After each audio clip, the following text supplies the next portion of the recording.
Talofa lava, this is Pacific Waves from RNZ Pacific. I'm Susana Suisuki. Coming up. It was not necessary because it was obvious that these people died from measles. A US senator comes under fire for Samoa measles claim. Also, it'll be interesting to see how the Prime Minister can put a team together to dialogue with His Majesty. Is Tonga's king turning his back on democracy? And it will immediately reduce so much tension in West Papua. Indonesia's president urged to stamp out violence. This week, the deadly Samoan measles outbreak in 2019 that killed 83 people was raised during the confirmation hearings for Robert F. Kennedy Jr. in the US Senate. Mr. Kennedy is US President Donald Trump's pick as head of Health and Human Services. During the hearing, Mr. Kennedy claimed tissue samples sent to New Zealand did not show any trace of measles. There are 83 people died. When the tissue samples were sent to New Zealand, most of those people did not have measles. We don't know what was killing them. The same outbreak occurred in Tonga and Fiji, and no extra people died. Samoa's head of health, Dr. Alec Ikaroma, says that's untrue. That is not correct. That is a complete lie. There was only one post-mortem, and no tissues were sent to New Zealand for the rest of the deaths in Samoa because it was not necessary, because it was obvious that these people died from measles. I spoke to Pacifica doctor and chair of the World Health Organization Advisory Group, Sir Colin Tukuitonga, and began by asking him for his take on Mr. Kennedy's comments. Horrified but not surprised. These people have a habit of telling lies and pretending that it's correct. And this man is potentially the most influential individual in the United States health system, and inevitably their policies will have impact elsewhere in the world. Absolutely horrified that people in responsible positions can tell lies and keep a straight face. But as I say, not surprised, because Kennedy has a history of subscribing to fringe, incorrect knowledge, conspiracy theories, and odd things of that type.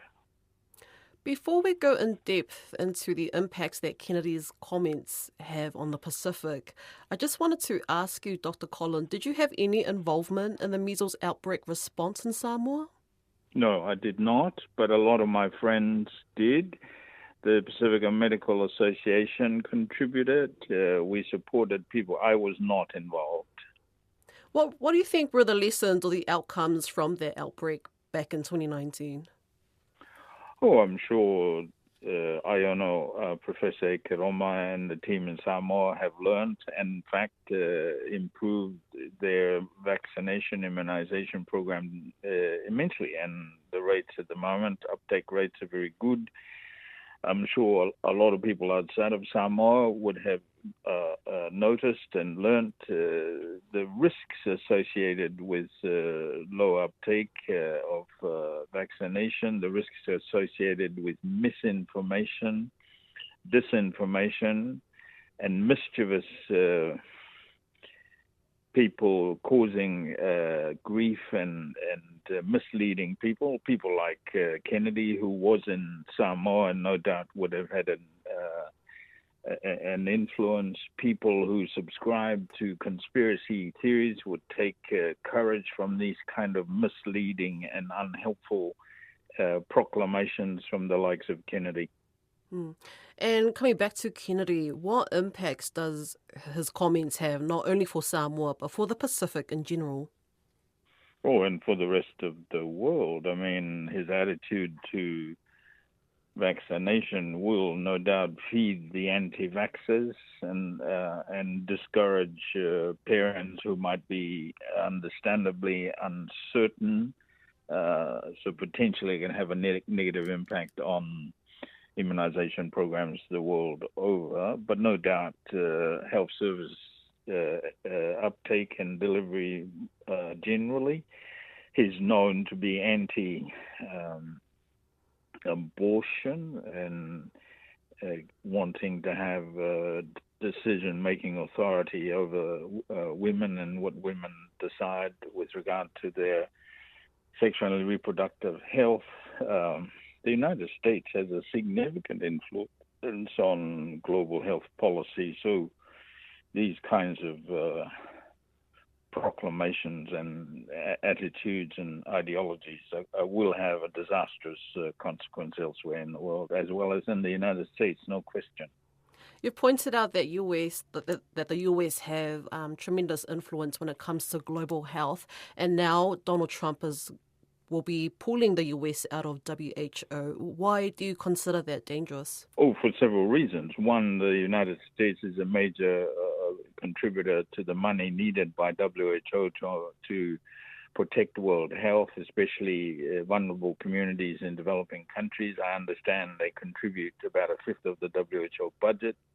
The United States is a world leader in the technical, scientific expertise in a number of areas that may not be as available to the rest of the world.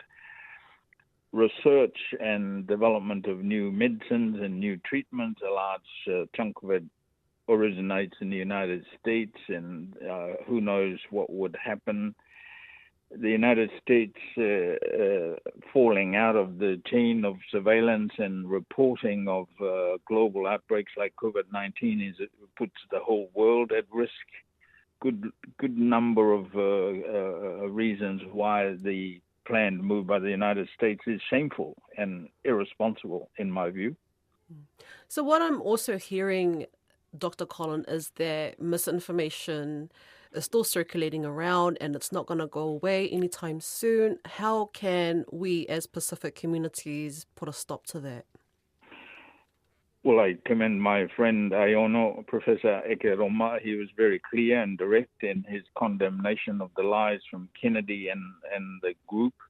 I encourage all of our people who are in a position to call these people out for what it is. I think that communities clearly need to have as much information as they can to make decisions about the welfare and health and well-being of their families. I think the scientific community should speak up. I think our political leaders and business leaders should condemn this kind of behavior because it puts the whole world at risk, and especially vulnerable communities like those of our communities in the Pacific Islands. After a month of delays, the new Tonga Prime Minister, Aisake Eke, finally got to name his cabinet this week, and the imprint of King Tupou VI is clear.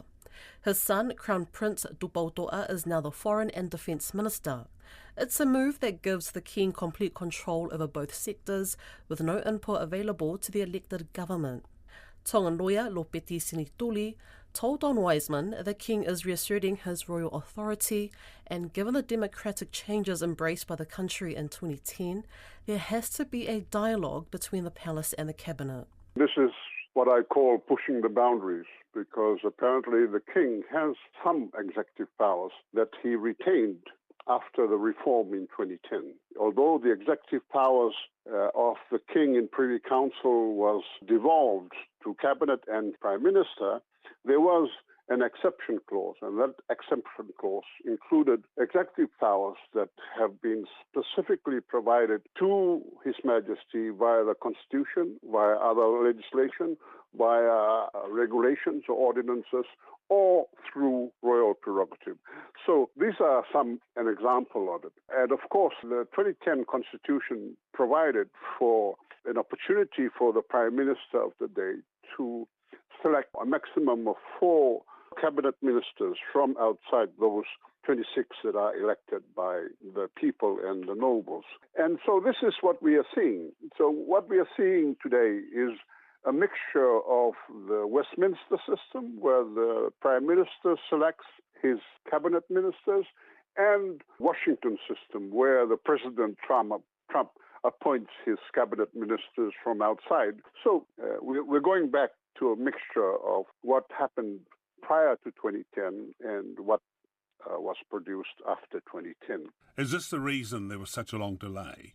From what I heard, is that there were an initial submission by the Prime Minister, which included nobles to be cabinet ministers, and His Majesty apparently refused them, except for, of course, for his son, who is the Crown Prince and has been appointed the Minister for Foreign Affairs and Minister for Defense. And this is very interesting because the Ministry of Foreign Affairs and Ministry for Defense, His Majesty has some executive powers directly over these two ministries. For example, he is the Commander-in-Chief of the Defense, His Majesty's Armed Forces. He appoints the Chief of Defense Staff, who is the commander of the... And then he also appoints the board of His Majesty's Armed Forces. And now the board at the moment is His Majesty plus the Privy Council members. And so they are all appointees of his with no input from the Prime Minister or for the other major shareholder of the executive power. The other issue about the Ministry of Foreign Affairs is that the King, under the Constitution, has the authority to sign treaties with other countries. Now, it's that executive power which the King is, as I said, is stretching the boundaries, is pushing the boundaries. For example, our Public Service Commission, which is responsible for all public servants, except the Secretary of Foreign Affairs. Now, he is appointed by His Majesty in Privy Council, whilst the rest of the staff of the Ministry of Foreign Affairs are government employees or civil servants who are appointed by the Public Service Commission. So we are in for a rough ride.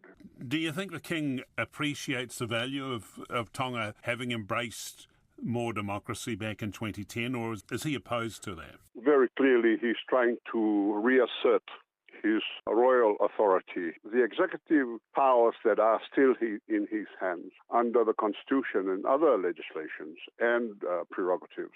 He's trying to reassert that. And I think he will need to sit down and have a dialogue with the current Prime Minister and his cabinet about the way forward. How will it go down, do you think? It'll be interesting because the cabinet includes some members of the people with pro-democracy sympathies, although the pro-democracy sympathizers now are broken up into several camps.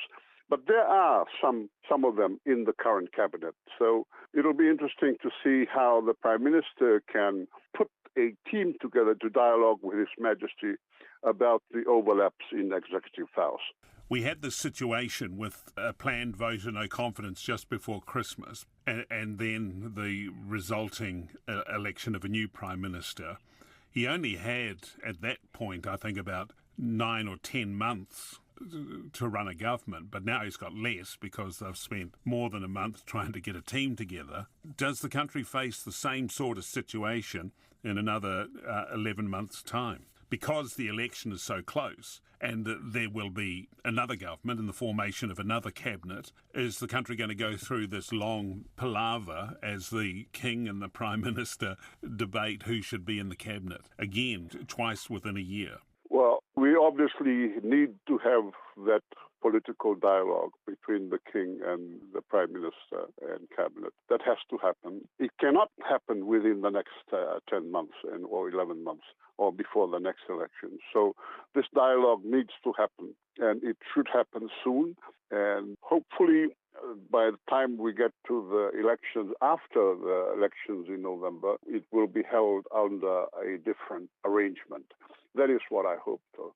But I was going to say that the current government faces the possibility of impeachment or a vote of no confidence as, say, for example, when this current Prime Minister submits his budget for the next financial year, that is 25-26, which he must do before the 1st of July. It's possible that the others that are not included in his cabinet will vote against it. And if that happens, we're back in trouble. So why would that happen? Why would they do that? Well, as you know, the nobles are not in cabinet, except, of course, for the Crown Prince. And then those elected members of parliament that were in the previous cabinet are now in the opposition. So they could very well be planning something remember, some of those in the previous cabinet that were elected from outside are out of a job. There were three of them. One of them, the Minister of Finance, he was working in Auckland with the regional auditors body. The previous Minister for Health was CEO of the Ministry of Health.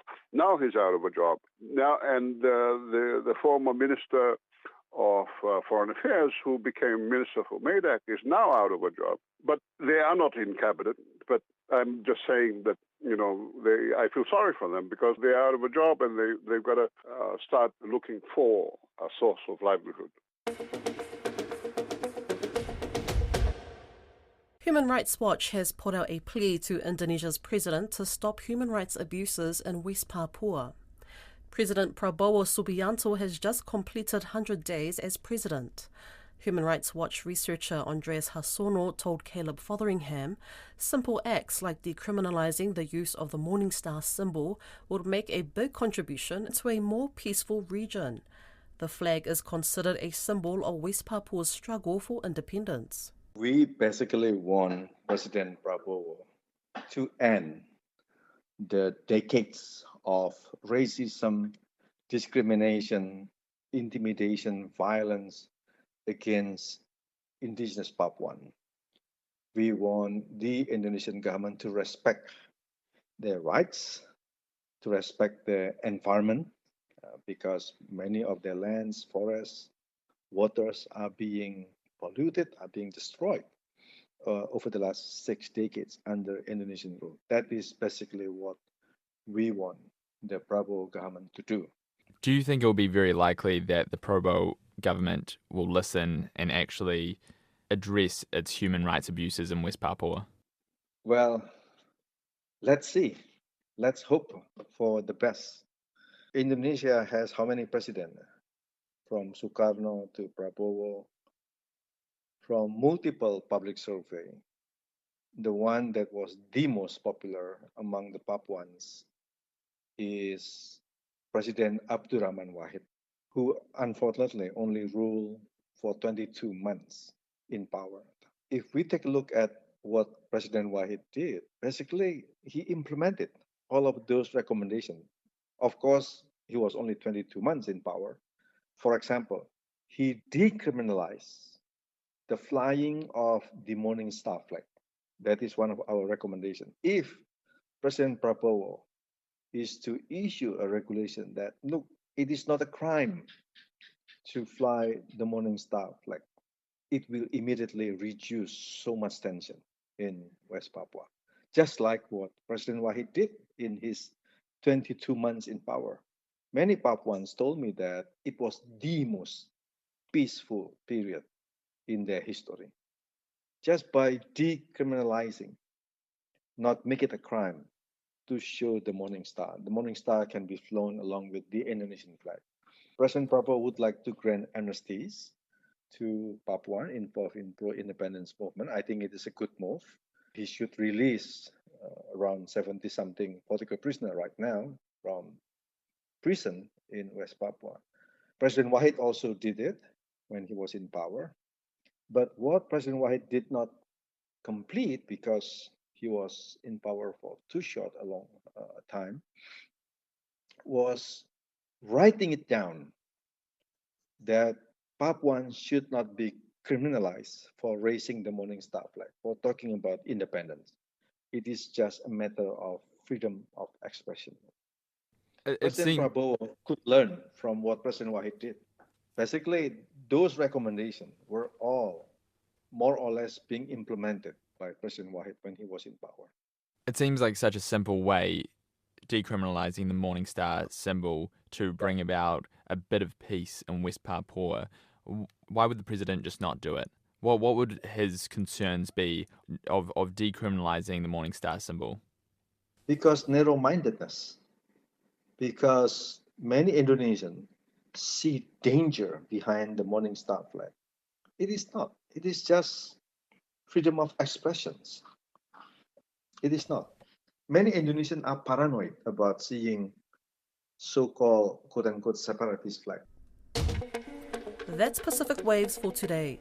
For all episodes, head over to rnz.co.nz/Pacific. We're also on Spotify, Apple and iHeartRadio. From myself and the RNZ Pacific team, tō whā sui fua.